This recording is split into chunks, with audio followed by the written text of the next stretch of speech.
자 이제 대소충당금 돼 있죠. 그죠? 여기 경력이 많은 언니분들 계시지만 경력이 짧은 동생도 있으니까 요거 하나 기초적인 거 하나는 짚고 넘어갑시다.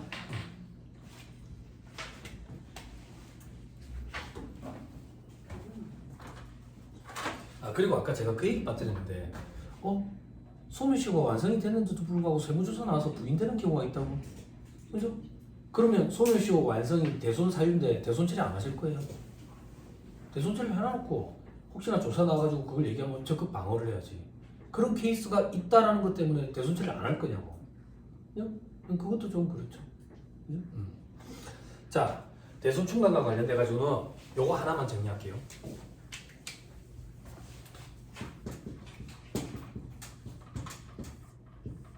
대손 충당금 T 계정을 살펴요. 부채니까 기초금액이 여기 올 거예요. 세무사님 왜 기초금액을 여기에 안 씁니까? 저랑 안 맞는데. 저희 강의 때 오지 마세요. 여기 기초금액 여기, 그죠? 여기는 증가하는 거지, 그지? 그지? 여기는 감소하는 거지. 감소했다는 얘기는 대손 처리를 한 거지, 그지? 증가했다는 얘기는 단기 설정한 거지. 그럼 여기 기말금액이 오겠지, 그죠? 기말금액, 그죠? 여기 한 400 할까? 400? 여기 한 600 하고, 600 하고, 여기 이러면 얼마가 되지? 1800 하면 여기 2000 이렇게 되나? 그죠? 숫자 한번 넣어볼게요. 여기까지 됐어요? 됐나요? 자, 회계처리 분기한 끊어볼게요. 기초와 기말은 분기 끊는 거 아니죠? 그죠? 대손 처리하는 거 분기에 끊을게요. 분기에. 자, 회사는 대손 처리할 때 대손 충당금 400을 상기 처리하면서 매출 채권을 없애는 거라. 됐죠? 그럼 대손 충당금 원래 600 있었는데 400 상기 처리했으니까 200 남았죠? 그죠? 근데 회사는 기말에 대손 충당금을 2000을 맞추고 싶어요. 그래서 추가로 1800을 설정을 했어요. 설정하는 분기 끊을게요. 대손 상각비 1800, 대손 충당금 1800. 여기까지 됐죠? 함정 없어. 함정 없어. 맞아. 됐죠? 됐죠? 그냥 받아들이면 돼. 됐죠? 자, 그런데 세법은 총액법 논리에 따라요. 그게 무슨 말인데? 방금 우리가 회계 처리한 건 보충법이에요. 회계에서 대손 충당금을 설정할 때는 보충법에 따른다고. 근데 세법은 총액법 논리에 따르거든. 그래서 직접적으로 대응이 안 돼. 그럼 우리는 일을 할 때 어떻게 일을 하는데, 보충법에 따른 회계 처리를 총액법으로 한번 돌려놓고 세법이랑 비교한다고. 그러니까 지금 세법을 보는 게 아니라 회계 처리인데 보충법에 따른 회계 처리를 총액법 논리로 한번 돌려보는 거야. 그래가지고 비교를 해보자고. 비교를. 그럼 총액법 논리로 돌려보자. 돌리면 회계 처리가 어떻게 되는데, 대손 처리 400 한 거 똑같다고. 대손 충당금 400. 매출 채권 400. 그럼 대손 충당금이 얼마 남아있는데 200 남아있지. 이걸 싹 다 환입하는 거야. 그러니까 총액법은 0원으로 세팅해놓고 다시 설정하는 거라고. 그러면 대손 충당금 200을 없애고 환입을 잡는다. 200. 됐죠? 그리고 다시 쌓아야지. 얼마만큼? 2000만큼 쌓을 거야. 자, 대손 상각비 2000, 대손 충당금 2000. 지금 한 게 뭔데? 세법을 한 게 아니야. 보충법에 따른 회계 처리를 총액법 논리로 바꿔봤다고. 그러면 이제 세법상 분계라는 걸 끊어보자. 세법상 분계라는 건 존재하지 않지만 세무조정을 원활히 하기 위해서 분계가 존재한다라고 이렇지 않을까라고 보고 끊는 거야. 그러면 단서를 하나 줘야 돼. 어떤 단서가 있는데, 작년에 대손 충당금을 600을 설정을 했는데 한도가 500이었던 거야. 한도가 500. 그러면 세법상 대손 충당금은, 자 여러분 저를 봐봐. 여러분 명상의 시간이 아니라 이 봐봐, 이게 사람이 진짜 적응의 동물이라니까. 이렇게 앞에서 떠드는데 이게 자전거처럼 들린다. 하루 만에 적응이 다 됐고, 하루 만에. 졸려고 온 사람 없댔죠? 그죠? 아까 우리 동의했잖아. 부끄럽게 만들어줄 거예요. 부끄럽게. 졸지 마세요. 그죠? 야, 이 자식아, 니 때문에 안구건조증이 걸리겠다. 2초 이상 감고 있지 마세요. 제가 이거 꺼드렸잖아. 이렇게 하면 그 여직원들 엄청 싫어한다고 얼굴에 바로 직방을 해서 피부에 엄청 안 좋다고. 예전에 그 월급쟁이로 있었던 그 세우법인의 가습기가 12대가 있었대. 가습기가 12대. 겨울에 아침에 출근하잖아. 문을 탁 열고 이게 뭐야 이거 너무 서울이야. 그래가지고 가습기 중앙냉 난방이었어. 그 물이 오래돼가지고. 뭐 그 밑에 있는 동생들이 되게 싫어했다고. 그 가습기 새로 사달라고. 그 가습기 왜 새로? 가습기 고장이 났다고. 분무량이 적다고. 알았다고. 그거 새로 그거 하라고. 세우사님 저도 사주세요. 니는 왜? 아니 저도 가습기 새로 사주세요. 여기도 사주잖아. 여기는 고장이 났다고. 그걸 저도 사주세요. 내 책상에 그걸 갖다 써. 그러니까 이거 뭘 사줄 때 직원이 많은 사무실은 고장도 동시에 나요. 이게 자꾸 그 고장이 동시에 안 나니까 12개까지 생기는 거야. 그래 나중에 삐겨가지고 얘만 좋아한다 해서 나는 우리 와이프를 하도 좋아하지. 자, 잠깐 보세요. 조금만 더 하면 씌워드릴 거라. 졸지 마. 이게 한 가지 꿀팁을 드리면 책상 위에 손이 있으면 좀 있대. 책상 위에 손이 있으면 좀 있다. 네, 책상 위에 손이 없으면 덜 졸려. 그리고 제가 조금만 도와드릴게요. 저희 와이프 뭐 하는 사람인지 얘기해줬잖아. 요가랑 필라테스 국제 지도자라고. 봐봐. 이게 이렇게 하지 마. 이게 되게 안 좋대. 그러니까 나중에 회계사님한테 산지 처리하시고 지금은 요거. 자, 손을 이렇게 해보세요. 처음에 아플 수 있으니까 조심하자. 뒤통수에 손을 잡고 살짝만 대면 받쳐지는 느낌이다. 그래서 목을 뒤로 이렇게 천천히 그냥 머리 무게 때문에 넘어가는 느낌으로 천천히. 그래서 다시 돌아오시고 힘 안 줘도 돼. 다시 이렇게 천천히. 자, 그 상태에서 손을 살짝 이렇게 해. 손을 하는데 옆에서 보면 이렇게 돼야 돼. 봐봐. 팔꿈치가 이렇게 가야 돼. 팔꿈치가 이렇게 가면 여기 척추 사이에 두고 양쪽에 있는 이 근육 있잖아. 이 둘이 맞닿는 느낌이 들어야 돼. 그게 뭉치면 일자목이 서. 이렇게 맞닿게 해가지고 이거 둘을 풀어줘야 돼. 하나, 둘. 최대한 뒤로 하고 이제 방어를 그리면서 내리고. 도와드리는 거예요. 도와이가 아니고. 제 수업 시간에는 이 동작을 하셔도 돼요. 이렇게 하고 풀려. 머리가 지끈지끈하시죠? 그죠? 이렇게 한다고 풀리는 게 아니에요. 비벼야 돼요. 두피를. 제가 이번에 몸이 안 좋아가지고 좀 그래서 됐죠. 그래서 벼락 통증이 왔었거든요. 머리에 벼락 통증이라고 해요. 머리에 통증이 오면 주저앉아요. 변두통이 생겼나 싶어가지고 신경외과를 갔거든요. 신경외과를 갔는데 가기 잘했더라고. 의사 선생님이 얘기하신 거 잠깐만 참고 연한상 드리면 우리가 감각이라고 얘기하죠. 후각, 청각, 미각 이런 거 있지. 미각은 미각 세포가 있어야 미각을 느낀대. 그래서 우리가 음식에 손가락을 넣는다고 맛을 느끼는 건 아니잖아. 그 미각 세포가 혀에 입 안에 있기 때문에 음식 맛을 느끼는 거예요. 그런 것처럼 통증도 통증을 느끼는 세포가 있대. 그런데 뇌에는 통증을 느끼는 세포가 없대. 그래서 머리가 아픈 건 뇌랑은 상관이 없대. 그러면 뇌에 문제가 생기면 어떻게 되는데요? 그냥 사람이 쓰러진대. 그럼 머리가 왜 아픈데요? 목과 어깨의 긴장 때문에 머리가 아픈 거예요. 목과 어깨에 긴장이 생겨서 두피가 경직이 되면 두피를 잡아당기는 그것 때문에 머리가 아프대. 그럼 그 두피를 풀 때는 이 푸는 수준은 안 되고 이렇게 해서 이 면으로 비벼요. 그러면 시원해. 야, 비벼보세요. 시원하다고. 그리고 이렇게 비빈다니까. 머리 감듯이 이렇게 비비는 거예요. 그러면 시원해. 두피가 풀리기 때문에. 근데 이 모든 원인이 목, 어깨 경직 때문에 그거 안 풀어주면 안 돼. 그럼 목, 어깨 운동을 하느냐? 골반이 틀어져서 그래요. 골반이 틀어져 있으니까 척추뼈가 제대로 안 쌓이고 목까지 오는 거예요. 그러니까 골반뼈부터 맞춰야 돼. 저희 와이프가 엄청 심했어요. 근데 여자들은 출산할 때 산후조리를 잘하면 아가씨 때보다 몸이 더 건강하겠죠. 산후조리를 잘 하셔야 돼요. 출산을 만약에 계획을 하시는 분들은. 그러니까 의사 선생님한테 물어봤어. 남편이 산후조리 할 때 도와줘야 된다는데 뭐 어떻게 도와줘야 돼요? 그랬더니 의사 선생님이 얘기하고 그들이 돈으로 갖다 말을 하세요.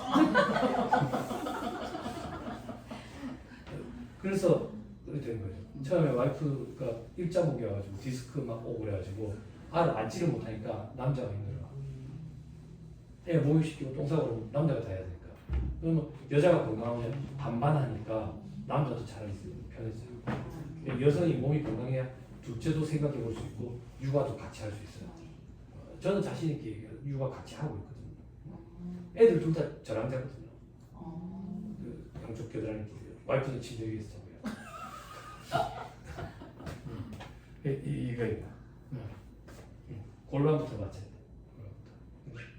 그래 운동을 하셔야 돼요.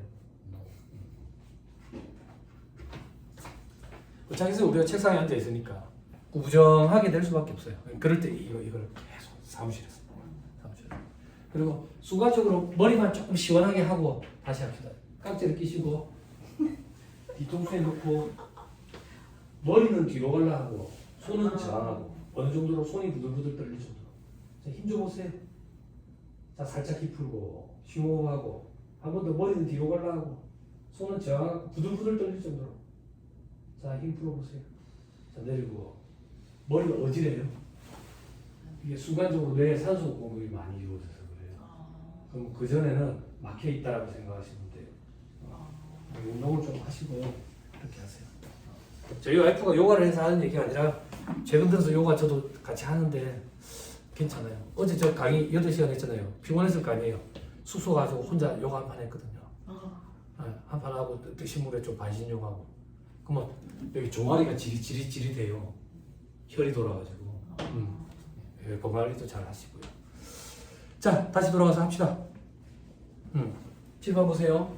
세법상 붕괴라는 존재하지 않지만 존재한다라고 가정하면 붕괴가 이렇게 될 거다. 그 전에 내가 단서 하나 주기로 했다. 어떤 단서? 작년에 대소충당금을 600을 쌓았는데 한도가 500이었나 봐. 그러면 작년에 분명히 이런 세무조정이 있었을 거야. 송금불산입, 대손충당금 한도 초과액 100만원 유보 이런 세무조정이 있었겠지. 그거 한번 써보자. 작년에 송금불산입, 대손충당금 한도 초과 100만원 유보 이런 세무조정이 있었을 거야. 그럼 다시 돌아와서 올해 초에 회계상 대손충당금은 600이지만 세법상 대손충당금은 500인 거지. 그죠?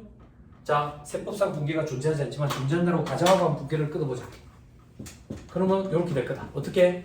자, 대손충당금 400, 채권 400. 왜? 저 상기처리한 대손이 세법상 대손 사유에 해당한다라고 지금 가정을 했어. 문제없어. 그러면 이제 환입을 해야 돼. 환입을 해야 되는데 회계상으로 대손충당금은 200이 남아있지만 세법상으로는 얼마 남아있어? 100만 원밖에 안 남았지. 그래서 대손충당금이 100만 원, 환입도 100만 원이에요. 여기 회사는 환입이라는 수익을 200을 잡았네. 세법상으로 환입이라는 입금은 100만 원이네. 입금 불산입으로 세무조정해야 된다. 입금 불산입 100만 원 마이너스 유보. 우리가 뭐 한 게 있는데 한 거 아무것도 없어. 그냥 회계상 총액법 논리로 한번 바꿔서 생각해 보는 거야. 회계 처리를 했다든지 세무조정을 했다든지 한 거 아무것도 없다고. 근데 입금부산입 100만 원 마이너스 유보 얘가 어디서 왔는지 봤더니 작년에 송금부산입 유보한 게 입금부산입 마이너스 유보로 반대의 세무조정을 거쳐서 상쇄됐네. 소멸됐네. 추인이라고 얘기했지. 그죠? 조금만 더.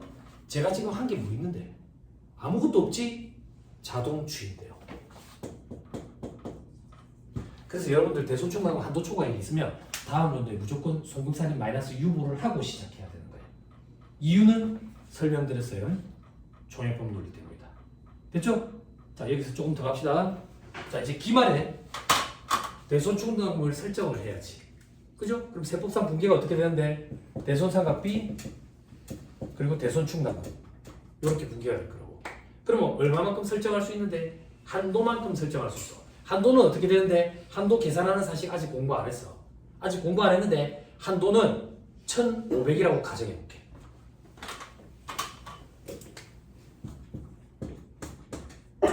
그럼 한도 초과됐네. 그죠? 얼마? 송금부산인 대손충당금 한도 초과 500 유보. 얘는 다음 연도가 되면 송금산입 마이너스 유보로 자동 추인될 거야. 왜? 총액법 논리 때문에. 됐어요? 됐나요? 자, 집중. 여기 제일 중요한 거 얼마 한도 초과됐다고? 500만 원. 이 500만 원이 어떻게 나왔는지 살펴보자고. 500만 원은 세법상 한도 얼마? 1,500. 회계상 얼마? 2,000과 비교했죠. 이 2,000은 단기 설정액이 아니에요. 그죠? 이해했죠? 이해가 뭔데? 기말잔액. 그래서 여러분들 대손금 명세서에 보면 기말잔액을 계산을 하는 거예요. 대손충당금 한도액과 비교되는 회사 계상액은 기말잔액과 비교하는 거예요. 왜? 보여주죠? 총액법 논리 때문에. 됐죠? 기말잔액과 한도를 비교해서 한도 초과 여부를 판단하는 거예요. 단기 설정액을 비교하는 게 아니에요. 됐죠? 됐습니다. 넘어가면 자 269페이지 제일 밑에 대손충당금의 반대로 1번 대손충당금 설정 대상 채권 이래 돼 있죠? 이런 게 중요하죠. 저를 보세요. 대손충당금 설정 대상 채권에는 어떤 게 있습니까? 물건 파면 외상되고 외상 매출금 받으러 매출 채권 들어갑니까? 들어가요? 자, 저기 이제 돈 빌려줬어요. 거래처에 대여금 그 대손충당금 설정 대상 채권에 들어갑니까? 들어가요. 들어가요. 돈 빌려준 대여금. 자, 고정자산을 팔았어요. 근데 외상을 팔았어요. 고정자산 처분대 미수금이라 그러죠. 그죠? 대손충당금 설정 대상 채권에 들어갑니까? 들어가요. 들어가요. 국가나 지자체로부터 지자체 물건을 팔아가지고 받을 돈이 있대. 국가나 지자체. 그건 무슨 말인데? 국가나 지자체가 망하겠어? 안 망하지. 그럼 대손충당금 설정 대상 채권에 들어가요? 들어갑니다. 자, 보증을 100% 설정해놨다고. 보증을. 그러면 돈이 떼이더라도 내가 보증 그 권리를 저기 이제 저당권 이런 거 권리를 저기 이제 행사하면 되니까 내가 손해를 볼 일이 있어요, 없어요? 없지요? 그런 채권에 대해서는 대손충당금 설정을 합니까? 설정합니다. 설정. 자, 방향 잡아줄게. 방향. 요렇게 기억하세요. 법인세법상 대손충당금 설정 대상 채권에는 별다른 제한이 없다. 이렇게. 돈 받을 게 있으면 다 들어간다. 이렇게. 됐죠? 다시. 법인세법상 대손충당금 설정 대상 채권에는 별다른 제한이 없다. 돈 받을 게 있으면 다 들어간다. 그래서 망할 가능성이 없는 국가나 지자체로부터 받을 돈, 외상대금 이런 것도 충당 설정 대상 채권에 들어가고 돈 빌려준 대여금도 들어가고 고정자산 처분대 미수금도 들어가. 다만 제외되는 게 있다. 제외되는 게 두 가지가 있는데 두 번째는 여러분들 볼 일이 없어. 하나만 기억하면 돼. 하나가 뭔데? 대표이사 가직. 특수관계인에 대한 업무분담 가직. 요거는 제외된다. 그죠? 두 번째는 뭔데요? 듣고 올리세요. 보증채무 대입변절이나 구상채권이라는 게 있어요. 보증채무 대입변절이나 구상채권 혹시나 있으는가? 이게 어떤 거냐면 이 얘기예요. 친구야 돈 좀 빌려줘. 친구 아니죠? 그럼 어떻게 돈 빌려줄래? 아니 돈을 빌려주고 보증을 좀 써달래. 이 친구가 나한테 보증을 좀 써달래. 그죠? 보증을 써줘야 친구죠. 그죠? 그래 보증을 써줬어. 그럼 이 친구도 이제 중국으로 가겠죠? 그죠? 아니 돈을 안 갚을 거 아니에요. 그죠? 중국 가겠죠? 그러면 내가 보증 서준 그 채무를 대신 갚았죠. 대신 갚고 저는 이제 어떻게 하겠어요? 신부름센터 직원을 고용해서 얘를 잡을 당길 거 아니에요? 그죠? 그럼 잡으면 얘를 잡아서 청구할 수 있는 권리, 돈을 달라고. 구상채권, 보증 채무, 대입변절이나 구상채권. 요것도 대손충당금 설정 대상 채권에서 배제돼요. 얘는 왜 배제됩니까? 돈을 못 주지. 무슨 뭐하다? 오지랖 넓게 보증을 써줘가지고 그러나 그 뜻이에요. 근데 여러분들 현업에서 아마 볼 일은 조금 드물 거고 특수관계인에 대한 업무와 가지고는 항상 있을 거니까 얘들은 제외된다. 됐죠? 자 정리해드릴게요. 들어보세요. 언니들이 뭐가 힘든데 법인세법, 소득세법 구분이 힘들죠? 그죠? 한 번에 같이 해야 정리가 돼요. 소득세법 사업소득자 신고할 거예요. 대손충당금 설정할 거예요. 소득세법상 대손충당금 설정 대상 채권에는 별다른 제한이 있어요. 있어요. 그럼 해봅시다. 물건을 외상으로 팔아가지고 외상 매출금 혹은 받으러 밑에 뭉뚱그려서 매출채권. 매출채권에 대해서 대손충당금 설정할 수 있나요? 설정을 하지요. 그죠? 자, 돈 빌려준 게 있어요. 대여금, 대손충당금 설정합니까? 안 합니다. 설정 대상 채권 아닙니다. 왜 안 하는데요? 이렇게 생각하면 편해요. 암기는 강력한 임팩트가 필요하겠지. 대여를 해주면 뭘 받아요? 이자 소득과 관련이 있어서 사업 소득과는 관련이 없어. 예, 그 이자는 금융소득 종합과세 여부를 판단하면 돼. 됐죠? 자, 조금만 더. 고정자산을 처분을 했는데 외사업으로 팔았어요. 고정자산 처분된 미수금이 있대. 요거 외상매출금 대손충납금 설정대상 채권에 들어가요, 안 들어가요? 들어간다, 안 들어간다 두 개밖에 없잖아. 어제는 첫날이라서 핏백이고 부끄러웠어. 오늘은 마지막 날이라서 손을 안 들어주고 계속 손 안 들어. 그죠? 내년에 만나면 처음 뵙겠습니다. 고정자산 처분된 미수금 소득세법상 대손충납금 설정대상 채권에 들어가요, 안 들어가요? 안 들어가요? 들어가요? 자, 정리해드릴게요. 어제 얘기했던 거. 소득세법은 철저하게 열거주기 과세를 지켜야겠다. 열거가 돼 있으면 과세하고 열거 안 돼 있으면 과세 안 돼요. 자, 개인 사업자가 사업에서도 고정자산을 처분을 했어. 처분 손익에 대해서 과세를 해야 안 해요? 어제 얘기했잖아. 간편장군지 복식국인지 구분하자고. 아, 이러면 안 돼. 6월 돼버렸어. 조수 시험 끝났다고. 응? 구분을 해야 되잖아. 간편장군 대상자는 과세를 해야 안 해요?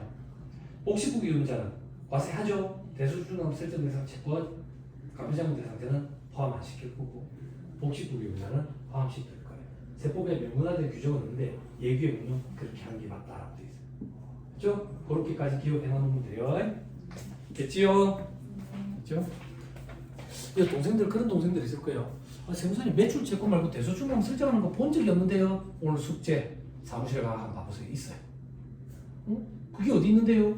매출 채권에 대한 대손충납금 설정했을 때 대손상각비는 파감비에 있을 거고 대여비나 고정자산 미수금에 대한 대손상각비는 영업의 비용에 달려 있어요. 기타의 대손상각비를 가지고. 그죠? 네, 설정해요. 그죠? 설정은 어떻게 하는데요? 1%와 단기 대손 시점률 중에 큰 걸로 하는데 1%가 클 거예요, 여러분들. 그래서 일반적으로 1%로 다 해요. 됐죠? 그게 270페이지 저 밑에 반가로 3번에 있어요. 됐습니까? 됐죠? 자, 다음 페이지 271페이지 반가로 4번 시부인 계산돼 있죠? 그죠? 회상 예상액과 한도를 비교해서 한도 초과되면 송금불사립 유보, 한도에 미달하면 결산 조정 사항이기 때문에 세무 조정이 없어요. 자, 밑에 중요한 거 동그라미 읽고 회사 계상액은 단기 설정액이 아니라 기말 잔액과 비교하는 거예요. 그 밑에 동그라미 2번 전기 대소충납금 한도 초과액은 단기에 송금 사입된다. 자동 추인이라고 얘기했다. 됐나요? 됐죠? 오케이, 됐습니다.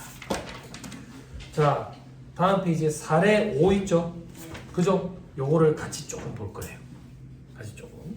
시간이 얼마나 됐죠? 잠깐 쉬어야 되나요? 얼마나 됐어요? 12시 10분이요. 10분 쭉 따라서 해버릴까요? 네. 그죠? 그래 하시죠. 자, 사례 5번에 대손충납금과 대손금의 세무조정 및 서식 작성하게 돼 있죠? 그죠?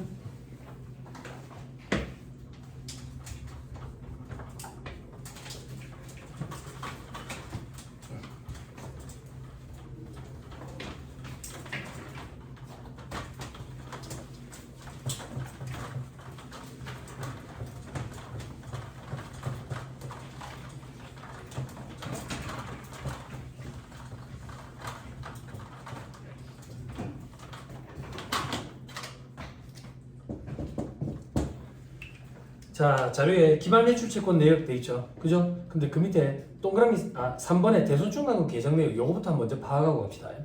장부상 기초충납금은 2,030만 원이라고 돼 있죠. 그죠? 여러분 100만 단위 생략할게요. 자, 기초에 2,030만 원이 있었다. 2,030만 원. 근데 괄호 안에 자료가 있네. 괄호 안에 뭐라고 돼 있는데 전기에 세무상 전기 부인액 30만 원 포함돼 있네. 즉 작년에 대손충납금 한도가 2천만 원이었는 거야. 근데 한도 초과가 30만 원 이루어졌다고. 그러면 전기에 송금불사립 대손충납금 한도 초과액 30만 원 유보라는 세무조정이 있었겠지. 그지? 방금 배웠지. 자동 추인시켜야 된다고. 송금사립 전기 대손충납금 한도 초과액 30만 원 마이너스 유보. 됐죠? 저 밑에 풀이 해답의 이 세무조정 빨리 확인하고 오세요. 없네. 273페이지 4번에 요약돼 있는데 보니까 있네. 확인했죠? 다시 돌아오세요. 칠판 여기다가 기재해 볼게요. 그러면 작년에 세법상 30만 원만큼은 부인된대. 그럼 세법상 대손 충당금은 2천만 원이 지금 있는 거네. 됐죠? 됐죠? 자, 그리고 계속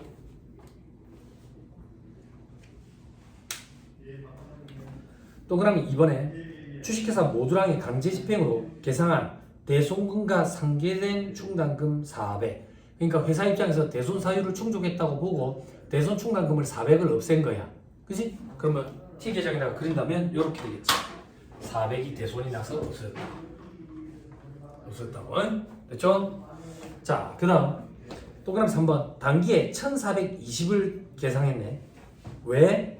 제일 밑에 보니까 30억 5천만 원의 1%라서 3,050만 원을 회사는 세팅하고 싶대. 그래서 칠판 3,050만 원을 세팅하고 싶어서 추가로 1,420을 설정했다 그 얘기야. 됐나요? 됐어요? 자, 한도 초과 여부를 판단해야지. 한도 초과 여부를 판단할 때 회사가 계산한 금액은 단기 설정액이 아니라 기말 잔액과 비교합니다. 이 3,050과 한도를 비교해야 된다. 한도는 어떻게 되는데? 한도는 설정 대상 채권에 유를 곱하는데 그냥 1%라고 합시다. 1%로 곱할 거니까요. 1%로 곱하게 될 거예요. 그럼 이 설정 대상 채권을 살펴봐야 된다고. 설정 대상 채권은 뭔데? 기말 채권. 그지? 기말 채권. 그렇죠? 그런데 세법상 채권이야. 회계상 채권이 아니라. 즉 유보나 마이너스 유보 금액이 있으면 반영을 해야 된다는 얘기야. 한번 살펴보자. 자, 충당금 계정 내역이 되어 있죠. 계정 내역. 자, 동그라미 어디까지 했지? 아, 2번에 있네. 2번에 기말 매출 채권 내역 얼마라고 되어 있는데 30억 5천만 원. 30억 5천만 원. 저는 여러분들 이해를 돕기 위해서 여기서 빼갈게. 30억 5천만 원. 35억 5천만 원. 자, 동그라미 1번. 그 35억 5천만 원은 4억 1천과 26억 4천이 합쳐져서 30억 5천이래. 근데 괄호 안에 보니까 대표이사한테 무상대여한 2억이 포함되어 있대. 업무망 가질금이지. 요거 배제시켜야 된다고. 2억 빼야 돼. 2억 빼야 돼. 됐죠? 자, 그리고 외상매출금은 부가세 포함이라고 돼 있죠? 그죠?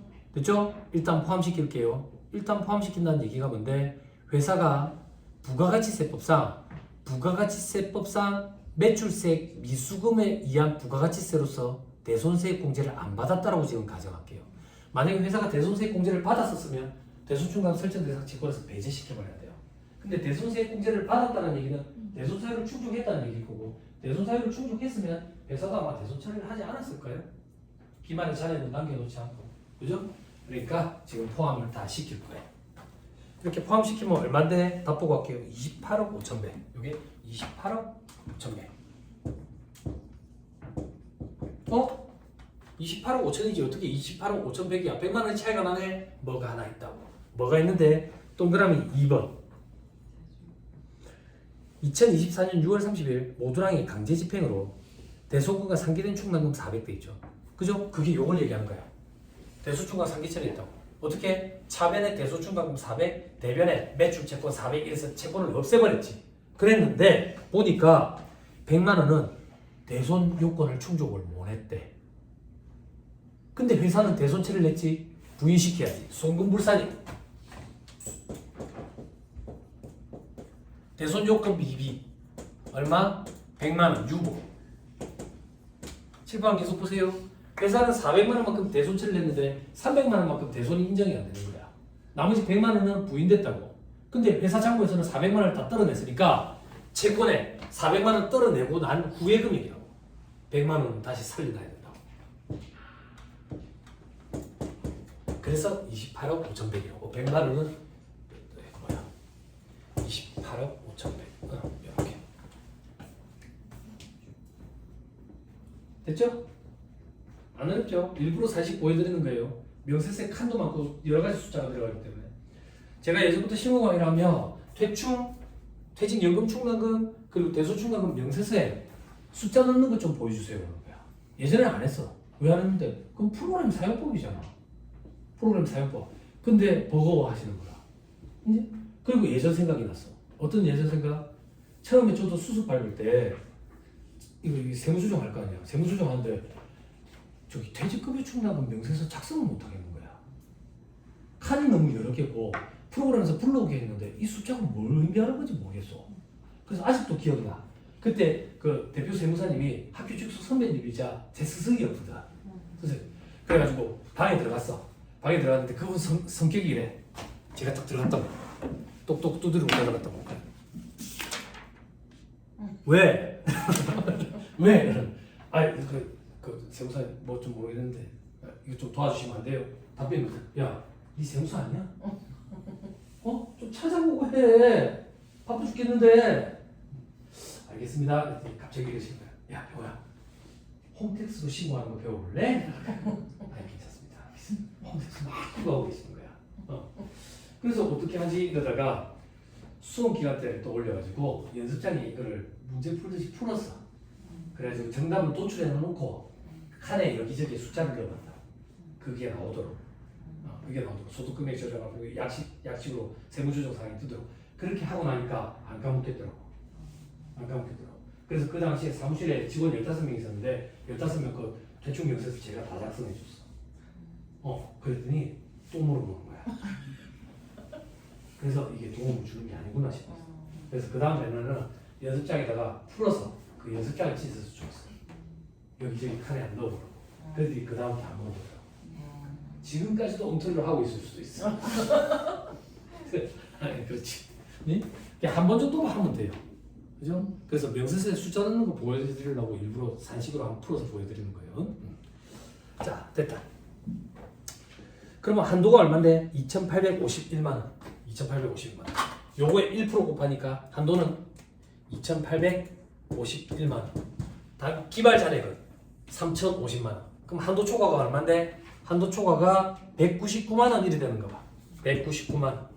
송금불산이 대손충당금 한도 초과액 유보. 여기까지 됐어요? 됐나요? 자, 여기서 조금만 더 보여드릴게. 자본금과 적립금 조정에서 을표로 한번 살펴볼게. 자, 자본금과 적립금 조정에서 을표를 살펴보면, 자, 여러분 요거까지만 하고 봅시다. 273페이지에 4번의 세무조정 내용 요약이 되어 있죠? 그죠? 제가 지금 세무조정 봐봐. 하나, 둘, 세 개 했지? 그지? 책에 있지? 책으로 봅시다. 여기 을표 그려야 되니까 지울게요.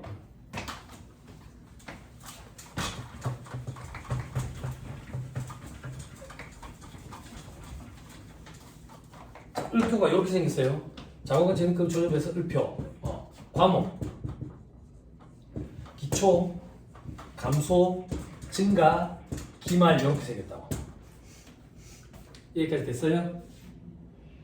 자본금 적립금 조정에서 을표에 가가지고 정기 내역 불러오기를 해. 불러오기를 하면 대손충당금 이렇게 불러온다고.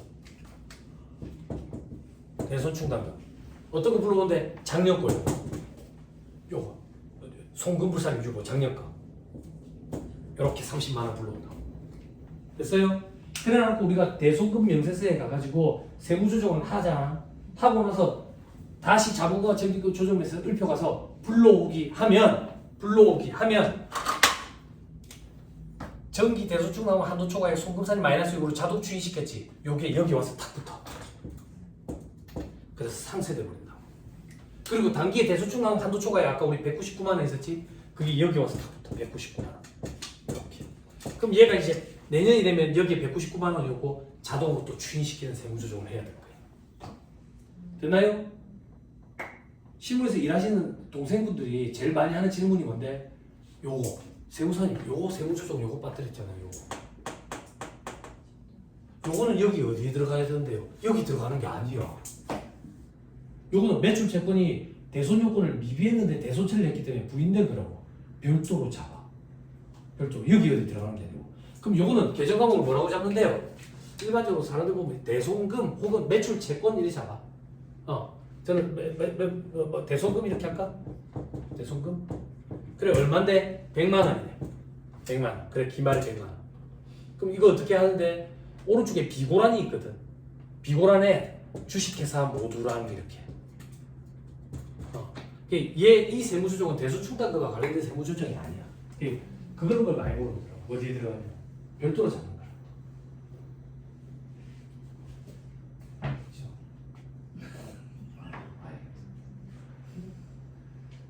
저 자식 진짜 내가 소문 들어서 쓰면 더럽게 빡세네. 소문 들어서 쓰면 수강시절 안 했을 텐데. 이제라도 알아서 천만 다행이네. 응? 야, 이틀짜리 강의도 저렇게 빡센데 3일짜리 강의 들으면 진짜 구역질 날만하네. 응? 깨어나십시오. 밥 먹으러 가야 될 거 아니에요. 그죠? 놔두고 갈 거예요. 응? 많이 힘들어요? 괜찮아요? 괜찮습니다. 그죠? 크게 안 힘들죠? 그죠? 우리에겐 퇴직급여 충당금이 있잖아요. 그죠? 그때는 울어도 된다니까요. 그죠? 언니들 보면 저한테 그런 얘기해요. 제가 그러거든. 뭐 한다고 올해 또 오셨어요? 경험 좀 많으시면서 이제 다 아시잖아. 퇴출 때문에 왔어요. 퇴출 때문에 왜 오셨어요? 퇴출은 매년 들어도 매년 새로워요. 이게 우리가 법인세식으로 1년에 한 4번 정도 하면 그런 일이 없겠지만 1년에 한 번밖에 안 하니까. 그죠? 퇴출을 참 많이 힘들어한다고. 그런데 내가 머리가 떨어져서 공부 열심히 안 해서 그게 아니라 고시생들도 퇴직급여 충당금 힘들어요. 원래 어려운 파트가 맞아요. 그러다가 명세서가 얼마나 복잡해요. 수험생들이 합격을 해도 명세서 작성을 못 하는데 칸이 너무 열악하고. 그죠? 천천히 하시면 돼요. 힘드시고 다 알고 있어요. 후회 많이 되죠? 어떤 후회? 진짜 출근을 하는 게 나을 뻔했네. 사무실에 가는 게 나을 뻔했네. 저 자식 소문 들었어야 됐는데. 그죠? 버티십시오. 버티시면 하나라도 더 갖고 갈 수 있습니다. 그죠? 예전에 여기 이제 강의 진행을 하실 때 이제 부원장님이 오셔가지고 진행을 많이 해주셨는데 그때 부원장님이 오리엔테이션 하실 때 했던 얘기가 되게 와닿아요. 부원장님이 오리엔테이션 할 때 어떤 얘기를 하시냐면 말 갖고 가려고 애쓰지 마. 하나만 딱 갖고 가면 돼. 그게 어떤 얘기일까? 왜 그렇게 얘기하실까 싶었는데 이제 경력이 어느 정도 쌓이다 보니까 이해가 돼요. 하나라도 딱 갖고 가면 의미가 있어. 여기 경력이 짧은 동생들이 이 법인세 신고강의, 조정 신고강의 참 어렵거든. 신고강의 중에 제일 수준 높은 강의니까. 그러면 동생들은 요렇게 법인세 신고하는데 그때 키 작은 세무서가 부산에서 와가지고 막 말하는데 이게 그거 얘기하는 건가? 그 정도면 돼. 그 정도만 해도 충분해. 자, 됐습니다. 대손 얘기는 여기입니다. 274페이지 이제 숫자 넣는 것만 보고 끝냅시다. 자, 대손충만큼 명세서로 돼 있죠? 네. 자, 제일 처음에 어디서부터 작성을 하냐면 잘 따라오세요. 왼쪽에 1번에 대손충만금 조정에 하나, 둘, 세 번째 칸에 채권 잔액 찾았어요? 네. 여기서부터 시작하는 거예요. 여기서부터. 물론 이제 계정 과목에다가 넣으면 더 좋다는 더 좋은 세무사가 사랑한다는 세무사는 프로가 알아서 물고 와요. 그래서 대여금, 외상매출금 35억 5천 확인했어요? 네. 됐죠? 자, 그 밑에 저 밑에 2번에 대손금 조정으로 가보세요. 밑에 칸에 대손금 조정. 2024년 6월 30일에 주식회사 모두랑의 외상매출금, 대손사유는 강제집행이랍니다. 그래서 대손충당금과 400을 상계 처리하면서 대손 처리를 했는데 세법상으로는 100만 원이 지금 부인될 거예요. 됐죠? 제일 오른쪽에 비고에 대손요금 미비 대손금 100만 원 이렇게 돼 있죠? 그죠? 잠깐만. 요 상태에서만 가지고 오른쪽 화면 제일 위에 여러분 지금 명세서 말고 여러분들이 컴퓨터 화면 머릿속으로 떠올리면 우리 상상 잘하잖아. 오른쪽 제일 위에 보면 합계 등록 이런 메뉴가 있다고. 그걸 딱 누르면 소득금액 조정 합계표 15서식이 약식으로 탁 뜬다고. 약식으로 뜨면서 이 100만 원이라는 숫자가 왼쪽 편에 가서 탁 붙어 있다고. 왼쪽 편에. 그럼 여러분들이 이걸 뭐 대손금 하든지 아니면 매출 채권 하든지 계정 가면 뭐라고 쓰시든 상관없는데 대손충당금이라고는 쓰면 안 돼. 그렇게 쓰면 절대 안 되고 그냥 쓰시고 옆에 내역에는 단기 대손요금 미비로 인한 송금불산이 100, 송금불산이 100만 원 유보 처분함. 저는 이렇게 궁금해요. 유보 발생되는 건 처분함, 추인되는 건 소멸하는 건 추인함 이렇게 구분한다고. 그래서 유보 발생에다가 체크를 해놔놓고 됐죠? 물론 요즘 이거 다 위하고 쓰신다니까 그 내역도 저장이 된 내역이 있을 거야. 네. 근데 저는 저장된 내역 안 써요. 네. 저장된 내역 뭐 쓰셔도 되는데 저는 여태까지 내역이 있기 때문에 그거 일관성 있게 하려고 저는 제 내역대로 해요. 네, 그러니까 여러분들 편하신 대로 하시면 돼요. 계정 과목만 주의해서 대소중함으로 잡으면 안 돼요. 그렇죠? 자 그럼 위로 다시 올라와서 위에 칸에 채권 잔액에 보니까 동그라미 18번 찾아보세요. 찾았죠? 요걸 물고 온다고. 100만 원만큼 부인됐다고. 부인됐으니까 대손충당금 설정 대상 채권에다가 다시 살려놔야지. 그래서 28억, 30억 5,100 이렇게 된 거야. 됐죠? 숫자 찾았어요? 30억 5,100? 네. 찾았죠? 그리고 동그라미 20번에 충당금 설정 제외 채권 2억. 아까 대표이사 가지금 있었죠? 네. 그래서 대손충당 설정 대상 채권에 28억 5,100이 온 거예요. 여기까지 됐습니까? 됐죠? 이제 서식의 왼쪽 맨 위에 동그라미 1번으로 가는 거야. 동그라미 1번은 입력하는 게 아니라 여기 작업하고 나면 물고 와요. 그리고 동그라미 2번에 설정률 돼 있죠? 네. 괄호 기억이 1%고요. 괄호 니은이 실적률인데 1%와 단기 대손 실적률 중에 비교하는데 단기 대손 실적률보다 1%가 여러분들은 다 클 거예요. 단기 대손 실적률이 더 크면 그 회사 휘청하는 거예요. 자, 그 다음 동그라미 3번에 한도액 있죠? 그죠? 1% 곱했더니 2,851만. 됐죠? 네. 그 옆에 회사 계상액 여기를 힘들어해요. 실무 담당하시는 동생들이. 언니들은 뭐 다 알지. 동그라미 4번에 단기 계상액 있죠? 그죠? 얼마라고 돼 있어요? 칠판 보세요. 그거 요거 얘기하는 거예요. 1420. 됐죠? 다시 돌아갈게요. 동그라미 5번에 보충액 돼 있죠? 네. 얼마라고 돼 있어요? 1640. 이것 때문에 미치는 거예요. 동생들은 이 숫자가 도대체 어디서 왔냐고 이거예요. 요거예요, 요거. 작년에 2,030만 원 넘어왔죠. 근데 올해 대손 처리하면서 400만 원만큼 없애버렸죠. 얼마가 남아있어요? 1,630. 요게 그걸 얘기하는 거예요. 그럼 위에다가 좀 써놓으세요. 2,030 빼기 400.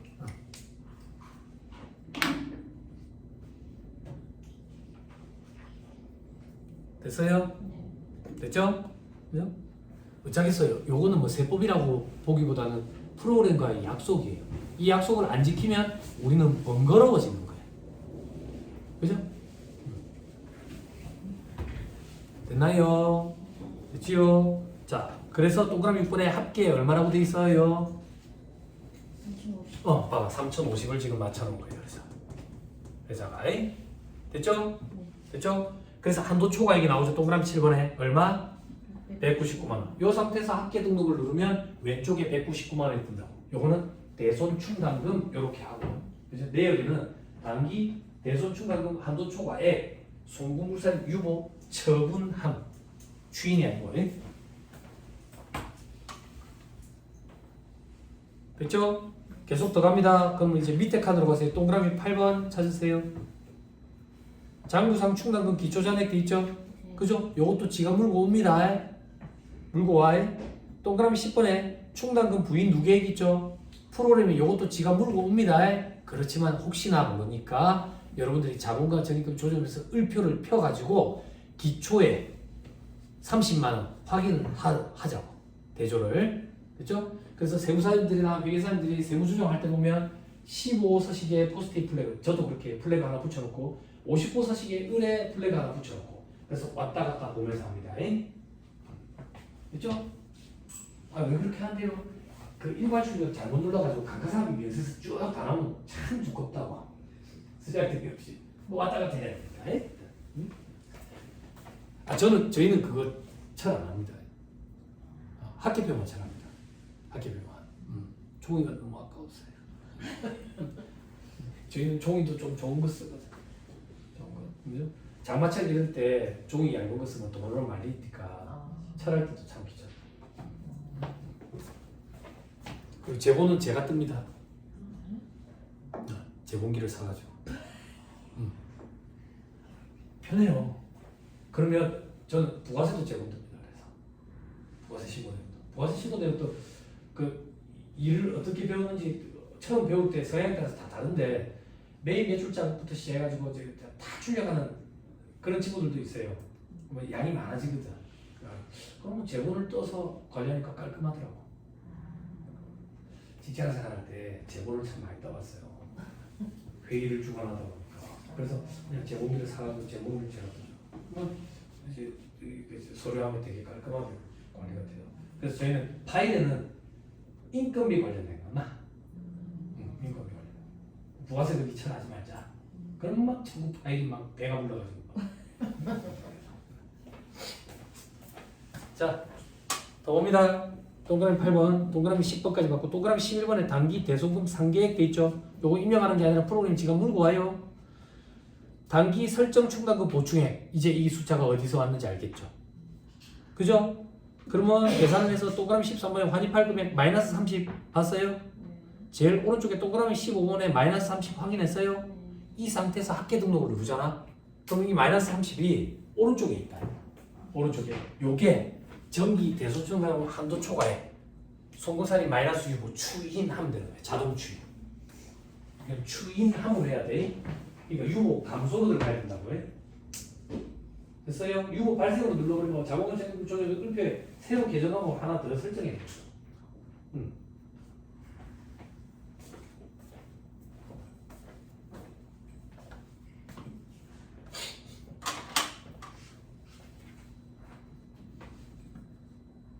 됐나요? 됐어요? 잘 버텼습니다. 그럼 동생들 또 이런 거 물어보더라고요. 대손요금 미비돼가지고 저거 부인된 금액 저거는 어떻게 되나요? 계속 남아 있는데요. 세무조정 계산서에 계속 남아 있는 게 맞아요. 뭐 언제 없어지는데요? 수정 회계처리를 해야 추인을 시킬 수가 있어요. 수정 회계처리를 해야. 대손 회계처리를 해놨잖아. 이게 부인돼 버렸지. 대손 회계처리한 걸 환입하는 회계처리를 이렇게 해버려야 추인을 시킬 수가 있어요. 그게 번거로우니까 그렇게 안 하는 거예요. 그냥 제대로 달려 있는 거죠. 근데 일반 기업체는 대표이사가 자꾸 물어요. 이게 뭔데? 이게 뭔데? 왜 자꾸 묻는데? 지워라 이거예요. 지워라. 그래요. 여러분들이 몸담고 있는 조직의 오너분들도 성향이 다 다르실 거예요. 성향이 어떻게 다른데? 세무조정 사항을 없이 결산 처리를 하는 걸 선호하시는 그런 세무사나 회계사님 계시고요. 업무를 한다는 액션을 취한다 라는 차원에서 세무조정 사항이 한 개라도 더 있는 걸 선호하시는 그런 분들도 계세요. 이거는 성향에 따라서 다르죠. 됐습니다. 여러분 잘 버텼습니다. 큰 고비 하나 넘겼어요. 쭉쭉쭉 넘어가세요. 이제. 쭉쭉쭉 넘어가시면 281페이지에 가지급 인정이자 돼 있죠. 시간이 얼마나 됐는지 한 번만 좀 피드백 부탁드릴게요. 33분. 33분 조금만 여유가 있네요. 자, 법인세법상 가지급 인정이자 돼 있죠. 그죠? 이미 어제부터 여러 번 얘기했어요. 여러 번. 거기다가 여러분들이 궁금하시는 건 제가 거의 다 해소를 해드렸어요. 그죠? 뭘 해소해줬는데 가지급 어떻게 정리해야 되는지 해소해줬죠. 그죠? 카판 넣어야 돼. 그지? 시중에 있는 뭐 이상한 방법 그런 방법은 존재하지 않아. 존재하지 않아요. 그렇죠? 물론 이제 배우자한테 유고 원칙하고 주식평가에 증여하는 이런 강제하는 형태로 그건 가능한데 10년의 유고기에 10년의 그런 거 말고는 방법이 없어요. 방법이 있다 하던데 차등 매당 이런 거 있다 하더만요. 이런 거야. 등기사로 내 자식들 하지. 어제 얘기했잖아. 그래가지고 배당을 줘. 근데 나 배당 안 받아. 왜? 금융소득 좋아하고 세무서. 그 자식들한테 배당해가지고 나는 배당 포기하고 그래서 집에 가서 돌아가고 아버지까지 정리하기 위하고 해서 막 이렇게들 하지. 이렇게 하면 과거에는 그게 재미가 있었어요. 과거에 왜 재미가 있었냐면 이렇게 하면 봐봐. 일단 자식은 배당을 받았으니까 배당 소득으로 소득세가 받아야 되겠죠. 그죠? 거기다가 나는 포기하고 자식이 더 받았다고. 내가 포기한 이익을 자식이 받았네. 부의 무상 이전으로 해서 증여세 과세 문제가 생겨요. 근데 과거에는 소득세만 과세하고 증여세를 과세 안 했어. 이중과세라고. 그래서 재미가 있었는데 2년인가 3년 됐어 벌써. 법이 바뀌어가지고 소득세는 소득세대로 과세하고 증여세도 과세를 해. 근데 재미가 없어. 그래서 그런 방식이 있지만 재미가 없으니까 안 한다고. 그래서 없어. 그래서 어떤 걸 하는데 자기 주식을 취득하는 거지. 자기 주식 취득 어제부터 얘기하시는 게 그게 무슨 말인가요? 자기 주식은 우리 집에 있는 그 자기를 얘기하는 게 아니야. 자기 주식은 여러분들이 우리 회사의 주주라고 볼게. 그럼 여러분들이 우리 회사의 주주라는 얘기는 저한테 돈을 주고 주식을 받아갔겠죠. 그럼 저는 여러분들한테 받은 돈을 종잣돈으로 해가지고 회사 운영을 할 거라고. 뭐뭐 씨앗이라고. 자기 주식은 뭐냐면 제가 회사가 여러분들한테 돈을 주고 그 주식을 다시 사와서 갖고 있는 거야. 이게 자기 주식이야. 자기 주식. 이게 왜 문제되는데요? 자, 여담삼아 누가 만약에 회계에서 가장 중요한 개념이 뭔가요? 라고 물어보면 발생주의 이렇게 얘기하면 돼. 세법에서 가장 중요한 개념이 뭔가요? 이렇게 물어보면 권리의무 확정주의 이렇게 얘기하면 돼.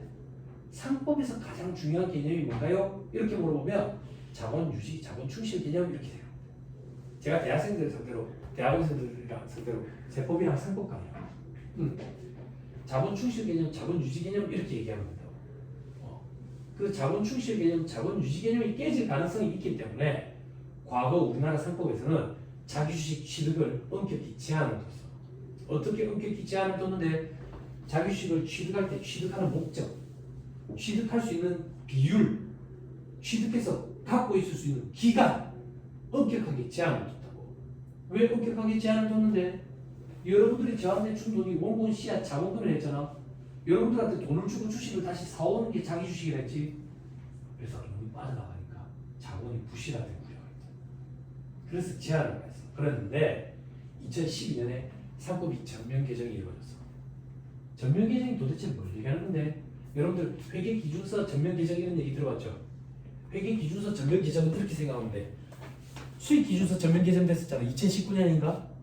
그치? 그래 수익이라는 기준서가 없어지고 고객과의 계약에 있어서 생기는 수익이라는 기준서로 바뀌었다고. 그게 어떤 개념이냐면 아까 기준서가 책장에 꽂혀있는 책이라 했잖아. 책장에 꽂혀있는 수익이라는 기준서를 빼서 불태워서 없애버리고 새로운 책을 넣었는데 그 책의 제목이 고객과의 계약에서 생기는 수익이야. 이런 걸 전면 개정이라고 해. 근데 중복되는 부분이 많다 보니까 일부 개정이 된 게 아닐까 이렇게 착각하는 분들이 있어. 아예 전면 개정. 상법도 그런 수준이야. 그래서 고시생들 상대로 강의하는 책 600페이지 기준에서 200페이지 정도 그 정도로 많이 바뀌었어. 그 중에 하나가 뭔데 자기 주식 취득에 대해서 제한을 없애버렸어. 그런데 이게 시장에 어떻게 시그널로 시장에서는 어떤 시그널로 받아들였냐면 자기 주식에 제한을 풀어줬다 이렇게 받아들인 거야. 규정이 없어진 건데 자기 주식에 제한을 풀어줬다라고 이렇게 시그널로 받아들이면서 자기 주식을 취득을 막 하는 거야. 왜 취득하는데? 자기 주식이 무슨 돈이 있어가지고 취득하는데 회사가 이익이면 누군데 이 사람이 대표이사. 대표이사가 이익을 세부당 없이 갖고 가는 거야. 이게 엄청나게 많이 일어났어요. 많이 일어났다. 그런데 한 3년인가 전에 서울에서 강의하면서 제가 그 얘기했어. 국세청에서 법인들이 자기 주식을 갖고 있는 전수조사하겠다. 전수조사 왜 하는데? 취득해서 보유하고 있는 목적에 대해서 소명하라. 보유하고 있는 목적. 목적에 대해서 제대로 소명을 못하면 법무부가 가지 못해요. 그럼 보유하는 목적은 뭐여야 되는데? 과거 상법의 보유 목적을 가지고 보유하고 있었는데 과거 상법의 보유 목적은 뭔데? 자기 주식 보유 목적 재발행 목적으로 보유하는 거예요. 재발행이 뭔데? 돈 받고 다시 되파는 거야. 주주 구성이 달라지겠지. 그렇지? 혹은 소각 목적. 소각이 뭔데? 소각장에서 불태워서 없애버리는 거. 주식을 돈 주고 사와서 소각장에서 불태워서 없애버리는 거. 이걸 뭐라 하는데? 감자라고 얘기하지. 유상 감자. 그죠? 그럼 회사한테 그렇게 하면 되겠네? 못해. 왜 못하는데? 재발행 돈 받고 파는 거라며. 비상장 주식을 어떤 정신나는 사람이 사. 가져온 거야. 팔 데가 없으니까 살 사람이 없으니까 팔지도 못하네. 그럼 감자를 하면 되겠네. 감자를 하면 의제비상 문제가 생겨. 과세가 돼. 세금. 그러니까 팔지도 못하고 소각도 못 하고 계속 갖고 있는 거야. 그래? 세무서에서 전수조사해서 업무를 가지고 처리하게 돼. 그래서 우리가 지금 불안한 사람이 있다고요. 자기 주식이 있는 것 같은데 자기 주식이 네? 지난달에 강의할 때 부산에서는 넣었었어요. 여기는 뭐 어떤지 모르겠지만 그죠? 빨리 정리해야 돼요. 빨리. 점. 어떻게 해요? 제가 볼 때는 소각하는 게 만들고 보는데 위제배당 문제가 생기니까 과세되는 금액이 또 얼마나 되는지는 또 판단을 해보셔야 되겠지. 그죠? 그게 봐봐. 제가 하는 얘기가 이거야. 저는 보수적으로 접근하는 걸 좋아하는데 뭔가 문제 일으킨 걸 감추려고 하니까 나중에는 한도 끝도 없이 커져가지고 전문가들이 투입돼도 답이 없다. 그런 일들이 생기는 거예요. 결국에는 가질금 정리하려고 그래 하다가 꼼수를 부리다가 지금 이래 되는 거지. 됐죠? 됐죠? 됐습니다. 그런 것도 있어요. 예규에 보면 실질적으로 퇴직을 하지도 않았는데 퇴직한 걸로 이래가지고 가질금 정리하고 막 이래요. 예규에 보면 그래. 가질금 정리를 위한 일환으로 보이면 그것도 인정이 안 된다고. 다 업무가 가질금 처리한다고. 또 어떤 것들이 있는데 갑자기 뜬금없이 상여금을 팍 터뜨리는 거야. 명절 상여 이렇게. 근데 알고 봤더니 이 상여가 업무 성과에 따라서 지급된 게 아니라 가질금을 정리하기 위한 수단이었대. 그럼 그것도 가질금이야. 그게 제가 생각하는 방법은 수년에 좀 장기간이지만 급여 수준을 올려가지고 천천히 가봐. 그리고 배당도 금융소득 종합과세 안 걸리잖아. 2천만 원까지는 괜찮아요. 2천만 원 또 일하면 그 사람 또 다른 금융소득이 있어가지고 초과되는 경우가 생길 수도 있으니까 1,800선 이 정도 맞춰가지고 배당도 선언을 하고 그래 하는 게 저는 좋아 보입니다. 물론 그런 의사결정은 여러분들 조직에 있는 오너분들이 하셔야 되겠지만 됐습니다. 다시 돌아오세요. 281페이지 가질금 인정이자 그죠? 자 그게 가질금이다. 자 밑에 박스 안에 업무관 가질금의 범위 되어 있죠. 하나만 체크합시다. 동그라미 1번 업무관 가질금이란 명칭 여하에 관계없이 됐죠? 그죠? 명칭 여하에 관계없다 그 얘기요. 거기다가 가질금인데도 불구하고 가질금 불이익 안 받으려고 다른 계정 과목으로 돌려놨다. 그러면 엄청나게 큰 불이익이 있다고요. 그지? 바로 입금 산입시켜버려 송금 산입시키고 입금 산입 상해 처분해버린다고. 그게 무슨 말인데 우리 가질금 있으면 가질금 저기 상환하기 전까지 인정이자만 계산하잖아. 근데 다른 계정 과목으로 설정해 놓으면 가질금 대표이사가 바로 갖고 간 걸로 봐가지고 금액 전체를 입금 산입 상해 처분해버린다고. 그죠? 그 자산을 가공자산이니까 송금산입 마이너스 유보하고 그 금액만큼 입금 산입 상해 처분해버린다. 또 하나 동생들이 많이 하는 질문. 세무사님 가질금 인정이자 이거 언제까지 계산해야 됩니까? 특수관계가 종료되는 때까지. 그러니까 특수관계가 언제 종료되는데요? 대표이사 죽어버린다든지 아니면 잘리가 집에 간다든지 그렇죠? 그때까지 인정이자 계산하죠. 됐습니까? 됐나요? 그럼 가질금은요? 가질금 회수해야지. 어떻게 회수한대요? 대표이사 이제 은퇴해가지고 집에 간대. 그러면 잠깐 깜빡할 뻔했네. 가질금 있는데 갚아야지. 그럼 대표이사가 그러겠지. 이게 나를 이빨 빠진 호랑이로 하나. 너는 내일부터 책상에 화장실 옆이야. 이럴 거 아니야. 안 갚겠지. 그러면 대표이사가 집에 갈 때, 즉 특수관계가 소멸되는 시점에 남아있는 가질금은 입금산이 상해 처분한다. 됐죠? 그런 식으로 다 가세하는 거예요. 맞죠? 됐습니다. 이 정도만 하면 되겠어요. 저 밑에 괄호 이번에 가질금으로 보지 않는 것 같아 있죠? 그죠? 다음 페이지 보세요.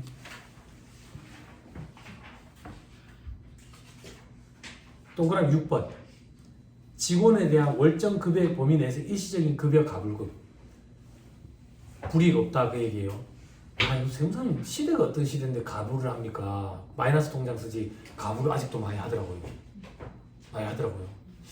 왜 마이너스 통장 안 쓰는지 모르겠어요. 집에 얘기 안 하려고 그러는 건지. 그죠? 가불 많이 해요. 자 동그라미 어디 있지? 7번 직원에 대한 경조사비 또는 학자금 대회 자녀 학자금 대회 다 업무관 가질금 아닙니다. 불이익 안 줍니다. 됐죠? 자 그 다음 동그라미 8번 체크 딱 하시고 중소기업 직원에 대한 주택구입자금 임차자금 대회 됐죠? 중소기업 직원에 대한 거야. 중소기업 임원은 안 돼. 그리고 이 직원이 특수관계가 있으면 안 돼 또. 됐죠? 이거 말고 임직원의 주택구입자금, 임차자금, 대외금 전부 다 업무구간 가지급입니다. 됐죠? 나머지는 보지 마세요. 283페이지 저 밑에 중점상에 2번에 괄호 1번 업무구간 가지급금에 대해서는 지급이자 송금부산이 가죠. 다음 페이지 괄호 2번 가지급 인정이자 계산하죠. 괄호 3번 대수축납 설정 대상 채권에서 두 번째 줄에 제외되죠. 그죠? 그리고 그 줄 끝에 대속금으로 송금 인정도 안 되죠. 그리고 괄호 4번 처분 소식, 평가 소식, 감모 소식, 감액 소식, 손상차손, 계정하고 상관없어요. 전부 송금으로 인정이 안 돼요. 됐나요? 됐어요? 자, 밑에 가지급 인정이자의 의미 이래가지고 인정이자 관련된 거 나오는데 깜빡하면 안 되니까 지급이자 송금부산 걸 조금 봅시다.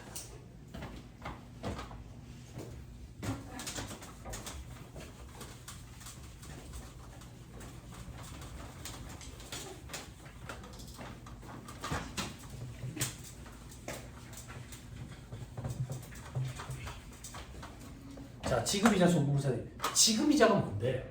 이자 비용 얘기하는 거예요. 이자 비용이 왜 있는데? 차입금이 있으니까요. 차입금이 왜 있는데? 기업체 운영하는데 차입금이 어떻게 없어요? 당연히 다 있죠. 차입금 당연히 다 있다고. 이자 비용 당연히 다 있다고. 지급이자 당연히 다 있다고. 송금으로 인정해 주는 게 원칙이에요. 그런데 세법에서 정해놓은 4가지 지급이자는 송금으로 인정을 안 해요. 채권자 불명 사채이자, 사채 쓴 거 이자, 비실명 채권 증권이자 그런 게 있어. 볼 일이 없을 거야. 그리고 건설 자금이자, 자본화 시키는 거예요. 언니들 건설업에서 건설업이란다. 그 유형자산 취득할 때 한 번씩 보실 일이 있을 거고. 그리고 제일 중요한 건 업무무관 자산 등 지급이자 송금불살이. 이게 뭔데? 송금불살이 가겠다. 송금불살이 어떻게 하는데? 지급이자. 지급이자가 왜 발생하는데? 차입금이 있으니까. 차입금을 필요해서 이자가 발생한다고. 근데 필요한 돈을 가지고 업무와 무관한 동산, 그리고 부동산, 그리고 특수관계인에 대한 가지급금, 요만큼 비율에 해당하는 이자는 송금으로 인정하지 않겠다 이거야. 여러분들이 주의하셔야 될 건 이 특수관계인에 대한 업무관 가지급, 대표이사 가지급 여기에 해당이 돼. 업무관 동산 부동산은요, 업무와 관련이 있는지 없는지 여부는 정발사 목적 사업에 따르는데 칼로 무자르듯이 안 돼. 그러니까 조직의 오너분한테 조금 판단을 해달라고 토스를 하시고, 여러분들은 업무관 가지급 저것만 기억하면 돼. 그래서 송금부사입하고 무조건 기타 사회 유출한다고. 됐나요? 됐어요? 마무리합시다. 어떤 마무리? 소득세법으로 좀 갑시다. 소득세법. 어디 도와주세요. 법인의 대표이사가 법인 돈을 가져다가 술턴 넘어 가지금으로 처리해서 합판 넣어야 되죠. 그런데 개인 사업자가 사업에서 생긴 소득을 친구 만나서 술턴 넣으면 문제가 있어요? 아무 문제가 없죠. 그죠? 그런데 뭘 주의해야 되는데? 초과 인출금 주의하죠. 초과 인출금에 대한 지급이자 필요금이 불사해. 동생들 초과 인출금이 뭔데요? 계속 돌리면 안 나오는 그거. 계속 돌리다가 안 나왔네. 근데 세무사님, 비계사님이 이거 좀 수정해라. 그랬더니 다시 나오는 거야. 계속 돌리다 보면 안 나오는 그거. 근데 지금 시대 상황은 아무리 돌려도 계속 나와. 왜? 개인 사업자의 재무상태표야. 자산, 부채, 자본이죠. 그죠? 부채가 있다는 얘기는 돈을 빌려왔다는 얘기지. 그지? 돈 빌려온 걸로 자산을 요만큼밖에 안 산 거야. 요만큼밖에. 그럼 요만큼이 뭔데? 요만큼이 초과 인출금이야. 그래서 세법에서는 요거 때문에 생긴 이자 중에 요거 때문에 생긴 이자는 경비로 인정 안 하겠다. 이게 소득세법상 초과 인출금에 대한 이자 비용 필요금이 불사입니다. 근데 왜 이게 지금은 많은데? 코로나 때 정부에서 돈을 엄청 풀었어. 개인 자영업자들 힘드니까. 그래서 사업자금 대출로 풀었거든. 그럼 사업자금 대출이라는 얘기는 장부에 부채가 달려 있어야 돼. 그래야지 대출 연장할 때 승인이 나. 그럼 부채를 잡았는데 자산은 없는 거야. 왜? 생활자금, 가계자금으로 써버렸다고. 버틴다고. 그래서 지금 초과인출금이 다 있어. 그래서 소득세법상 초과인출금에 대한 지급이자 필요금이 불상이 좀 주의해야 된다. 됐죠? 다 됐죠 시간이? 네. 그죠? 식사하시고 하시죠. 식사하시고. 네. 시간을 제가 좀 오버했나요?